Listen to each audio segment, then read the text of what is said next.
내란 속의 윤석열 파면 이후 그간 쥐죽은 듯 조용하던 헌재가 드디어 움직였습니다. 헌재가 결국 대법원을 밟고 올라설 헌재판 별의 순간을 포착한 것 같습니다. 한국일보 단독입니다. 웬만해선 공개적으로 입장을, 특히 정치적이거나 논란이 되는 개별 사안에 대해서는 입장을 밝히지 않는 헌재가 매우 이례적으로 민주당이 추진 중인 재판소원제도에 대해 찬성한다는 의견을 천명했습니다. 또한 헌재는 이 재판소원제도, 사실상 사심제에 대해 국민의 헌법상 기본권을 충실히 보호하기 위한 필요한 제도라 지켜세우는 것뿐 아니라 더 나아가 법원의 확정 판결에 대해 헌재가 위헌 결정을 내릴 경우 대법원도 강제로 이를 따르도록 규정을 더 강하게 하자고 역제안까지 했다고 합니다. 정말 헌재가 이참에 대법원을 밟고 명실상부 대한민국 최상위 법원으로 거듭나려는 것 같은데, 관련해 기분 좋은 이번 소식 자세히 공유드리겠습니다. 16일 법조계에 따르면 헌재는 최근 민주당 정진욱 의원이 발의한 헌재법 개정안에 대한 의견서를 통해 앞서 말했듯 민주당의 재판소원 제도에 대해 찬성 취지의 입장을 밝혔다고 합니다. 이번 개정안은 현행 헌법재판소법 68조에서 정한 헌법소원 심판 청구 대상에 법원의 재판을 허용하는 게 골자인데, 개정안 통과 이후 헌재가 법원의 재판을 헌법소원 대상으로 삼게 되면 사실상 사심제가 되는 것이며, 혹여나 대법원이 이번 개정안에 대한 헌법소원을 한다 해도 역시 헌재가 이를 심사하는 것이라 이번 개정안 통과는 사심제 확정이나 다름없습니다. 고로 이번 개정안이 시행되면 판결 확정 및 새로운 판례 형성 등 최종심의 기능 대부분이 헌재로 넘어갈 것이라는 관측이 지배적이고, 이로써 헌재가 기능적으로 권위적으로도 대법원을 밟고 올라서게 되는 것입니다.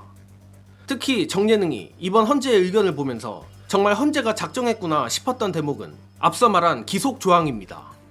헌재는 이번 의견서에 재판소원이 인용될 경우 재심과 환송심 등 후속 절차도 법에 명시하자고 역제안하기까지 했는데, 헌재가 법원의 확정 판결에 대해 위헌 결정을 내릴 경우 사건을 환송받은 법원은 다시 심리해 헌재의 결정 취지에 따라 재판해야 한다라는 규정을 삽입하여 대법원이 헌재 결정에 강제로 따르도록 법에 아예 못을 박아버리자고 국회에 의견을 제시했다는 것입니다. 자, 어지간해서는 이런 민감한 사안들에 대해 입장을 안 내고 오직 판결로만 얘기하던 헌재가 이렇게까지 적극적으로 나서는 건 정말 이례적입니다. 그만큼 헌재도 몸이 달아있다는 것이며 이번 기회야말로 대법원을 밟을 최적의 기회로 봤다는 것의 방증이라 생각합니다. 게다가 헌재가 이렇게 적극적으로 나서는 것은 민주당과 이재명 후보, 또 향후 이재명 정권에서도 청신호일 수밖에 없습니다. 바로 헌법 84조 대통령의 불소추 특권에 대한 해석 문제 때문입니다.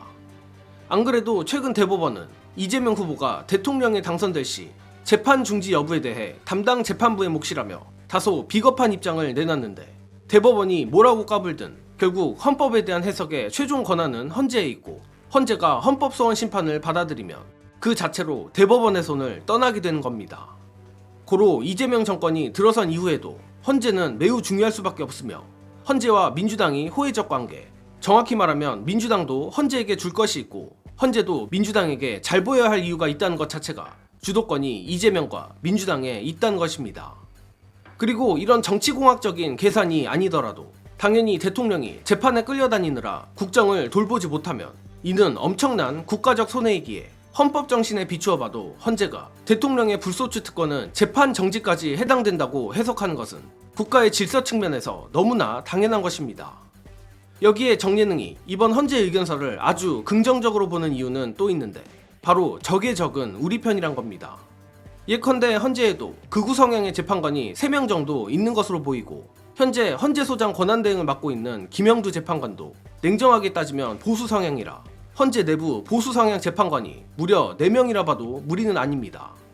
물론 이재명 후보가 대통령이 되면 바로 대통령목 헌법재판관 2명을 지명할 것이기에 진보 5, 보수 4 구도가 유지될 것이고, 법률 위헌 결정 및 헌법소원 인용에는 재판관 6명의 찬성이 있어야 하므로 저 내란 세력의 준동이 통하기는 어려운 게 사실입니다. 그런데 여기에 더해 헌재가 대법원을 밟고 올라서고 싶은 욕망이 있는 게 분명해졌고, 안 그래도 내란 세력의 작전이 통하기 어려운 환경에서 헌재 내부의 보수 재판관들도 그 동기가 무엇이든 이번만큼은 민주당과 민주시민들과 뜻을 함께할 가능성이 높아진 것이라 더더욱 이재명 정권이 국정 운영에만 집중할 기반이 마련된 것입니다. 또한 여러 주체들의 욕망과 복잡한 이해관계 속에서 답을 찾고 그 위에 대의명분을 씌우는 것이야말로 정치의 순기능이란 것은 두말할 필요가 없습니다. 그렇기에 현재까지 적극적으로 나서는 지금이 대법원에 과도하게 집중된 권한을 분산시킬 별의 순간이며 민주당이 절대 타협하지 말아야 하는 이유이기도 합니다. 여기에 추가로 헌재는 이번 사심제에 대해서만 입장을 밝혔지만 마찬가지로 화제가 되는 사법개혁의 또 하나 큰 축은 역시 대법관 증언입니다. 마침 최근 천대엽 법원 행정처장이 이 대법관 증언에 대해 입장을 밝혔는데 대법관이나 되는 자의 논리가 황당함을 넘어 절망적인 수준이었습니다. 관련해 천대엽 대법관이 보여준 대법관 증언이 반드시 필요한 이유 영상으로 보시고 오겠습니다.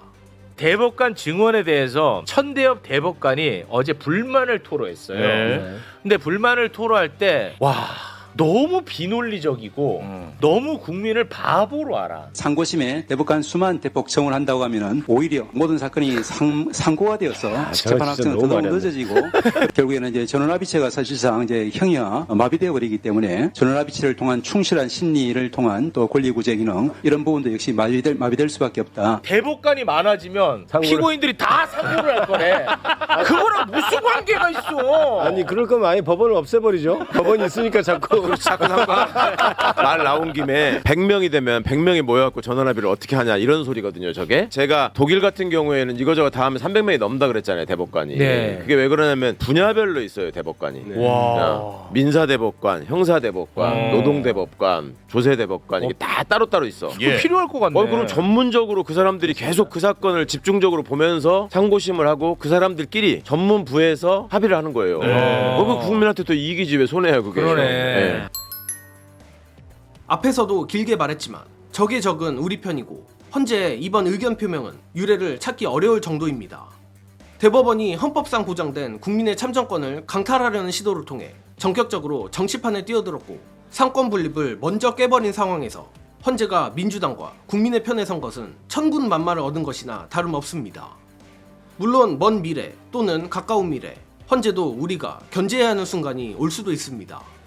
하지만 눈앞에 거학을 척결하는 것이 먼저입니다. 검찰뿐 아니라 사법개혁까지 통으로 해버릴 수 있는 이번 기회를 민주당이 또 조만간 보게 될 이재명 대통령이 절대 놓치지 않기를 간절히 바라며 이번 소식은 여기서 마칩니다. 시청해주신 여러분 감사합니다.